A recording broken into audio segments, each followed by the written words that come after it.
School থেকে দিয়েছিল আমাদের একটা পত্র রচনা, যেটা খুব কঠিন। যে পত্র রচনাটা দিয়েছিল তার নাম হলো বন্যেরা বনে সুন্দর শিশুরা মাতৃ করে। স্টাডি ম্যাটেরিয়ালের মধ্যে এই পত্র রচনাটা দিয়েছিল। এই পত্র রচনাটা খুব সমস্যা হয় লিখতে, তাই এটা ভালোভাবে গুছিয়ে মন থেকে ভেবে ভেবে লিখতে হয়েছে আমাকে। আমি যেভাবে লিখেছি সেইভাবে যদি আরও অনেকে লেখে তাহলে সেই লেখাটা পরীক্ষায় লিখলে খুব ভালো হবে।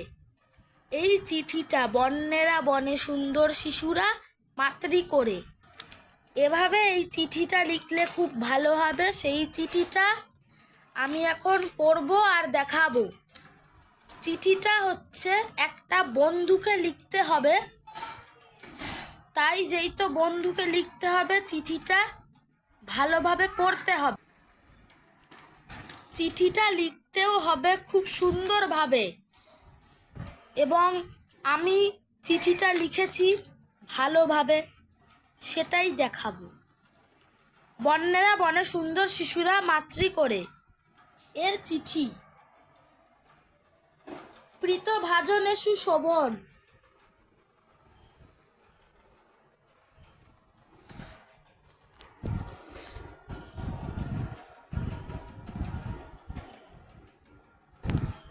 প্রীত ভাজনে সুশোভন। পত্রের প্রথমে জানাই আমার আন্তরিক ভালোবাসা। আশা করি তুমিও তোমার পরিবারের সবাই ভালো আছো। তুমি তো বহুদিন চিঠি লেখো না, আমিও বহুদিন পর চিঠি লিখছি। আজ তো বন্যেরা বনে সুন্দর শিশুরা মাতৃ করে এই বিষয়ে কিছু বলতে চলেছি। জানো বন্ধু, নিজের পরিবেশে সব কিছুই সুন্দর। মাতৃ করে শিশুকে এবং বন্য পশুকে বনে দেখতেই ভালো। পরিবেশ থেকে বিচ্ছিন্ন হলেই তা অসুন্দর এবং বিশ্বদৃশ্য। তুমি জানো বন্ধু যে প্রত্যেক প্রাণী একটি নির্দিষ্ট পরিবেশে জন্মগ্রহণ করে, সেই পরিবেশে সে ধীরে ধীরে বেড়ে ওঠে।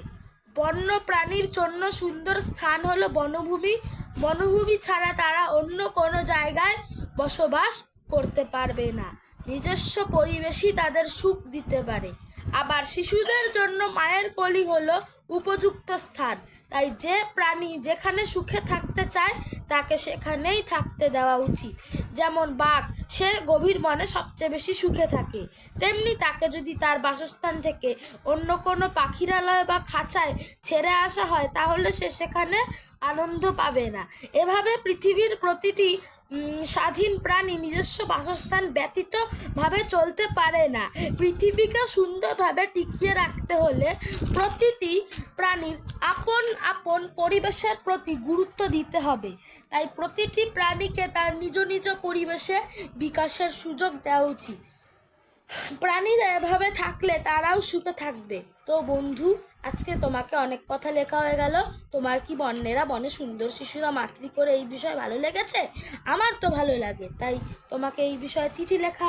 আজকের মতো এখানেই আমি চিঠি লেখা শেষ করছি। কাকু কাকিমাকে আমার প্রণাম জানাবে। তুমি আমার ভালোবাসা নিও আর আমার শুভকামনা ও ভালোবাসা গ্রহণ করবে। এখানে ইতি তোমার প্রিয় বন্ধু প্রিয়াংশু বা যে কোনো বন্ধুর নাম লিখতে হবে। এখানে বন্ধুর পরিচয় দিতে হবে, বন্ধুর অ্যাড্রেস আর বন্ধুর পিনকোড, বন্ধুর বাবার নাম, বন্ধুর নাম, বন্ধুর অ্যাড্রেস, বন্ধুর পিনকোড। আর এইখানে প্রীত ভাজনে সুশোভন বলে শুরু করতে হবে, দেখতে ভালো লাগে। আর এখানে নিজ অ্যাড্রেস, নিজ নাম, নিজ অ্যাড্রেস, তারপর হচ্ছে নিজ তারিখ, নিজ পিনকোড ইত্যাদি। তারপরে মূল চিঠিটা, পারিবারিক চিঠিটা এমনভাবে সুন্দরভাবে লিখতে হবে। চিঠি কিন্তু লিখতে গেলে খুব গুছিয়ে লিখতে হবে, চিঠি গুছিয়েই লিখতে হবে। আজকে চিঠিটা আমি দেখালাম, এটা তোমরা দেখে ভালো লাগলে লাইক সাবস্ক্রাইব অবশ্যই করবে। টাটা।